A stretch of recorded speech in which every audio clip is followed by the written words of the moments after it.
Howdy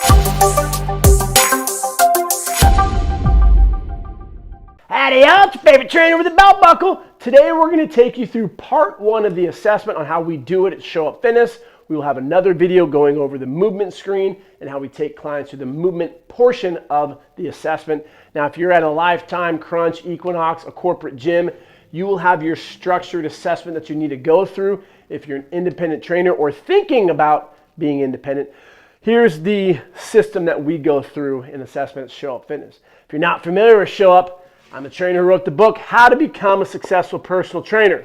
We interviewed the top trainers in the world in there. We set realistic expectations, how to turn your passion for fitness into a career. And it doesn't begin with a certification.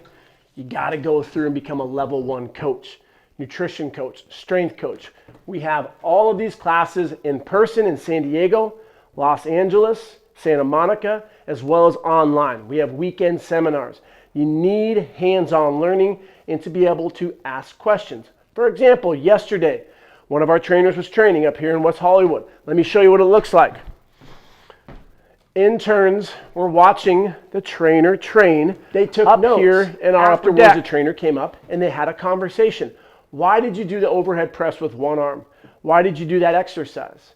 Did you specifically do 8 reps for any reason? Being able to ask questions to the professional who already has experience is how you're going to exponentially grow in the fitness industry. Your fear, your angst is what's not allowing you to become successful. You have all these thoughts. Imposter phenomena, everyone talks about it. I don't feel secure to start training. No shit, because you're not a qualified trainer. You need to go through an internship, and we got you covered in person, online. Show up, check out the link below. We'll send you a link for one of our free classes via Zoom. They're recorded as well. So let's go through our assessment. How you would come across Show Up Fitness. Online, you type in trainers near me. You walk by our West Hollywood location. You go, holy shit, that belt buckle trainer in there is jacked. I'm intrigued. So then you go online and you fill out our online form. I get an inquiry email as quickly as I can, usually within 10 to 15 minutes. I will respond back to that client to set up the first appointment. That is imperative, how prompt you are. Trainers today will wait 2, 3, 4 days. That client, potential client, is already gone. I would say that's why one of the reasons we're so successful with the 85+% closing rate is how prompt we are getting back to the potential client. We'll schedule that in, say 6 o'clock on a Wednesday. You need to show up at least 30 minutes before the client will get there. Eliminate any excuses, car trouble, traffic, alarm. Get there at least 30 minutes early. I wanted to start filming content today in West Hollywood at 6 a.m. I got here at 4:45. I didn't want to rush to be here and be all flustered, something not where it needs to be, and all of a sudden I don't have the time I need to film content like I am today. You need to take that same approach with the assessment. So get there early. Make sure the gym is clean, bathroom smells good, you smell good. Look the part. I'm Lulu'd out. You need not to be wearing a tank top, booty shorts. No, be professional. Here's a little trick I like. Grab a book. Read before the client comes in. You look professional. When you see him show up, you smile and you get up and you go, how's it going? I'm Chris. Nice firm handshake. Nope. Nice firm handshake.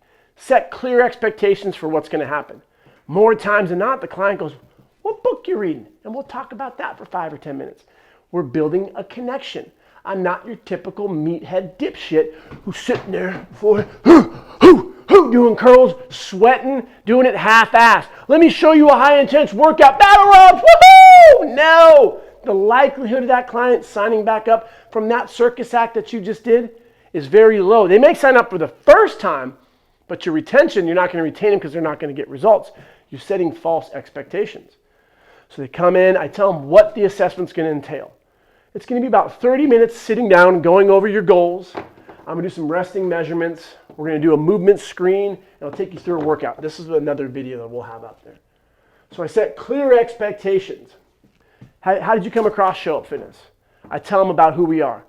We have locations in Santa Monica, La Jolla, West Hollywood. I say that because maybe they travel back and forth. We have doctors that go back and forth between San Diego and LA.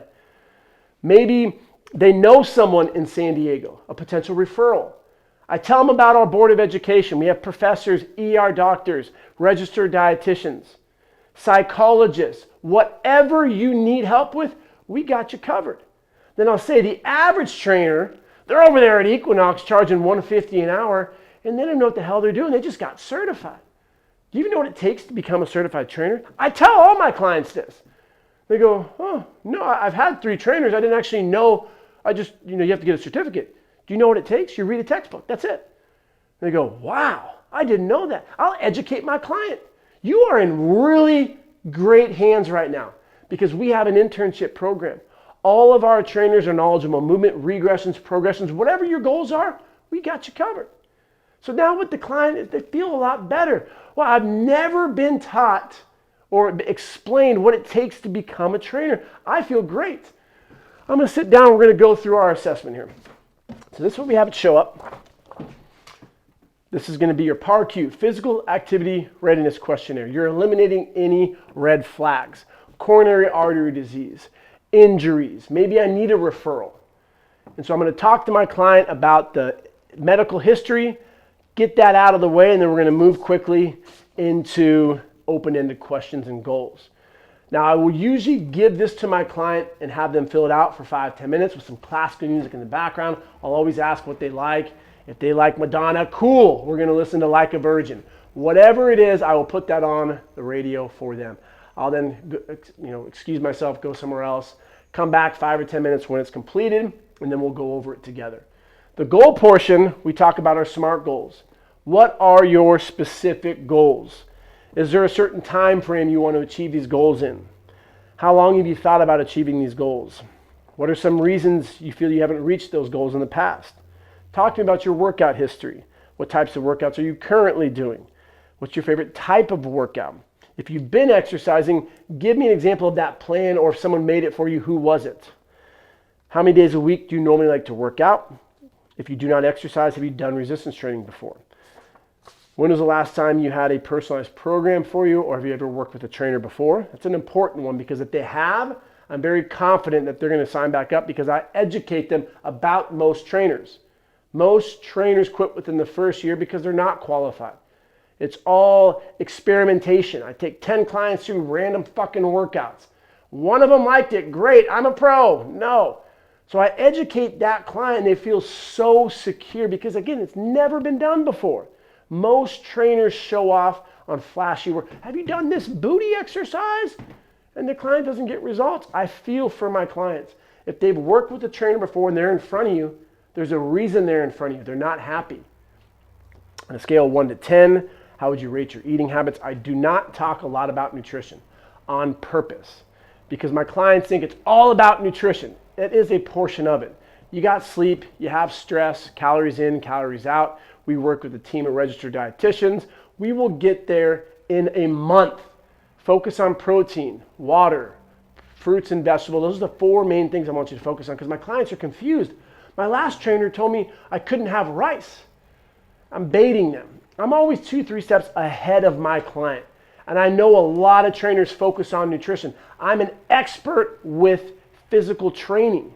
I'm going to take my client through a very effective workout, and they need to be consistent to get their goals. So after a month, that's when we'll start talking about nutrition. I mean, you're going to have unique cases where maybe you need to dive a little deeper quicker or make that referral out, but it is a case-by-case example. How many nights per week are you sleeping 6.5 hours or more? What are your top 3 areas of stress? Number 1 expectation from working with a trainer at Show Up Fitness. So these are the open-ended questions. Then we're going to get into the resting measurements. Now, depending on the flow and how my client is doing, if they're all jittery because they just slammed a pre-workout, I may move a little faster into the movement portion. But for the most part, a minimum of 15 minutes to sometimes as long as 45. We'll be sitting down, limited to no movement for the first part. Then I'm going to go over blood pressure. I love doing blood pressure. Why? Because the average trainer doesn't. I don't care if you're in great shape. I will do it and explain to you what it means. 125 over 85. That's a good blood pressure. Ideally, we like to be, 115 under 75. That would be ideal. The top number is systolic. Bottom one's diastolic. It's how hard your heart contracts and how hard it relaxes. We need pressure to get oxygen to your brain. A lot of times it's going to be 150 plus. Maybe I need to make that referral out. If they're working with a physician, a therapist, a nutritionist, a psychologist, I want to connect with them. I'm going to reach out. I'm going to say, we have a mutual client. I'd love to pick your brain, pay you your hourly rate. When can we meet up? Trainers don't do that because they're frugal, and the way that they communicate is not professional. So the potential of meeting with a therapist or a doctor who has a ton of clients in front of them, you offer to pay, more than likely they're not going to accept it, but they're going to take you up on the offer. You meet with them, you learn about your client's condition, ask if there's any contraindications, set up a time where they can come in and you can train them for free. You know, I'd love to do, Doc. I want to take you through 3 workouts this next week. I'll comp them all. Because I know what you're thinking right now, that I'm your typical trainer, giant biceps, well I do, but you think I'm going to be doing battle ropes and CrossFit style muscle up workouts? We have a bad rep, so I need to show this professional that I'm professional. And when they show up, I'm there early. I take them through a great workout, have them sign a form, regress, progress. If it's a doc, I talk anatomy all day long.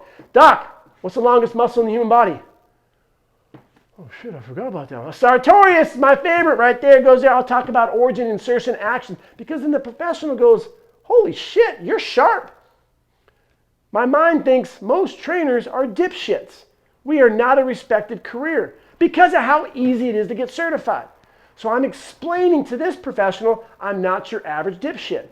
I'm educated. I work with other physicians, therapists. We got a great team. Now this professional wants to send us clients because we're looking out for his patients. All it takes is one great referral to set up a whole book of business. You can hire on more trainers. Come to show up. We'll send you some of ours. And you can make a very, very successful business out of that one referral. Everyone in front of you is an opportunity. So I love blood pressure. I do grip strength. One of my favorites. This has a better indication of living to be 100 than a cardio test. Most of my clients come in are general pop. When I do, and if I were to do a cardio test, they're smoked in 30 seconds. I already know they're in poor cardiorespiratory health, so why do I need to exploit that? I don't want my client to feel bad. All these fucking movement screens today. Here we go. Oh, Bertha, you have pronation distortion syndrome and a tight psoas. And she's like, well, shit. I already knew I was a pile of shit. Now this trainer who's in great shape with a fucking BCAA water bottle over here and all this pre-prep food making me feel even worse. No, pro movement. So I don't like to smoke my clients in that first session. I tell them that. The single most important workout you can do, Bertha, is showing up tomorrow. Today's workout isn't going to be hard. I just want to see how you move. Don't expect any circus shit. No. You will get in the best shape of your life if you're consistent. Now ask yourself, when was the last time you worked with a trainer 3 to 4 times a week for 6 months and didn't miss a week? Now she's thinking, she goes, never done that. Well, you are when you show up. And so I'm addressing all the misconceptions and how most other trainers do their assessment. I'm not analyzing doing weird movement screens. I'm going to take them through things that are actually representative of a long, sustainable life. Grip strength, I love the BIA. Again, another misconception. People think that this is terrible. Know what it is. Bioelectrical impedance analysis. If your client has a pacemaker in, don't use it on them. You will learn that part of the PAR-Q. So I would not do this with someone who had a pacemaker in. This is testing lean body mass. So you put the information in, put your client on the scale, hold your hands straight out, sending a signal through your muscle. You have water in your muscle, about 70%. And so if you have more fat, that signal is going to be slower. So this is fairly accurate within 3 to 5%. The same as the calipers. Calipers are iffy. If you've done 100 tests, 2 tests on 7 sites, you're a technician. Otherwise, you're just guessing. And most people are very passive with the calipers. You need to be aggressive. And I don't like doing that first time with my clients. Hey, Bertha, how's it going? Let me grab your belly. No, I don't like doing that. So this is very harmless. It's non-intrusive. And I educate my client that this is really accurate. It's always the bro sitting there with his little gut android obesity and he goes, that's not that accurate. Well, we've actually done the gold standard, which is the hydrostatic. You get into a water tank. Archimedes' principle, buoyancy and fat floating. So you're in that water tub, 1% accurate. Sorry, within 1% air. That we then tested off of this. We had 10 students who did it. 5 had the same exact on this. It's very accurate. It's not an end-all be-all. This percent of body fat doesn't define who you are. It's always the bros. It's a little high. No, you're just not in as good a shape as you think. But this is one data point, as is the grip, as is the blood pressure, as is the measurements. Do what's appropriate. If your client's a little bigger, I'll just do arms, maybe thigh. For dudes, I'll typically do belly button. For girls, I'll do what do we call this? Your girth of the hips. There we go. And I do it from the side. Don't touch your client's ass. You're setting yourself up for a rocky road, sexual harassment, all that nasty stuff. Don't touch anywhere in the fun zone. If you do a thigh, do it closer to the kneecap. Just measure up from the kneecap. So 6 inches. If you have clients a little shorter, 6 inches could be in the fun zone. So make sure it's below the fun zone and your hands are appropriate. Spirit hands, as I say. So I'll do some measurements, and then I will get out on the floor and move with my client. That's what we'll take you through next. So just to reiterate what we do for the first portion. Set clear expectations when you show up. Look the part. Read a book. Be different than everyone else. I wear a hat. It's my calling card. Some people may have a big old beard. Just ask 3 other people, do I look professional? If I were to be working with a doctor or you to be meeting your future mother and father-in-law, would you be setting the best foot forward? If you need to trim up, hair, trim it up, whatever you need to do. Breath, do a breath check with your clients. Not with your clients, with a friend. Does my breath typically smell? Be honest with me. Always have gum with you, because if you're drinking coffee, the horns have to win sooner or later, right? You're chugging that down and you're like, hi, Bertha, how are you today? And she's like, holy rat shit. This guy smells like he just ate a garbage can. She's not going to tell you that. She's going to be like, hi. Oh my God, in the back of her mind, she's thinking this is not going to work. And then when you present your package at the end, you thought you killed it. And the client goes, oh, let me think about it, I'll be back. And they never text you, they ghost you, and you're like, huh, I don't know why. It's because your breath smells like shit. Those little things make a huge difference. Smell good, but not too much. Don't be spraying yourself where you smell it, walking down the street and, whoa, that's a lot of perfume or a lot of cologne. Don't be that person. Look presentable. I like gifts, so I'll put in the assessment. What's your favorite candy? What's your favorite pre-workout? What's your favorite protein shake? Whatever. Bring that so you can give it to your client at the end or set the expectations at the beginning. I give my clients candy. Again, that's a mind fuck because most people are thinking, you can't have candy. Candy's bad for you. Candy causes cancer. Sugar, sugar, sugar. It's fine. I eat candy. I'm not that crazy trainer who you think I am. I'm showing you that through these little acts of randomness that your clients aren't expecting. So again, this first portion, we're not going to do a lot of movement. It's a Q&A. I'm learning about my client, eliminating any coronary artery disease. If my client has flutters, if they're heart flutters, if they're constantly lightheaded, if they have high blood pressure, really fatigued, if they have joint issues that they haven't had checked out, get that referral. Let them know that we're just going to go through this today. We're not going to do the movement stuff because I need medical clearance. Contraindications to movement, they're going to say, your client has a heart issue, you need to learn what you can and cannot do. Don't think of it as, oh man, you can't work out. Think of it as, this is awesome. You're going to get cleared, and then we're going to know that you have a clean bill of health to really get you going for this journey of yours. It's not going to be a week, a month, a couple months. This is a journey. You want to get into the best shape of your life. You told me your goals were A, B, C, and D. I'm going to help you get there, but we need to get medical clearance first. Or we need to talk to your physical therapist. Set those networking opportunities up. Your client will respect you for it. Do blood pressure. Do grip strength.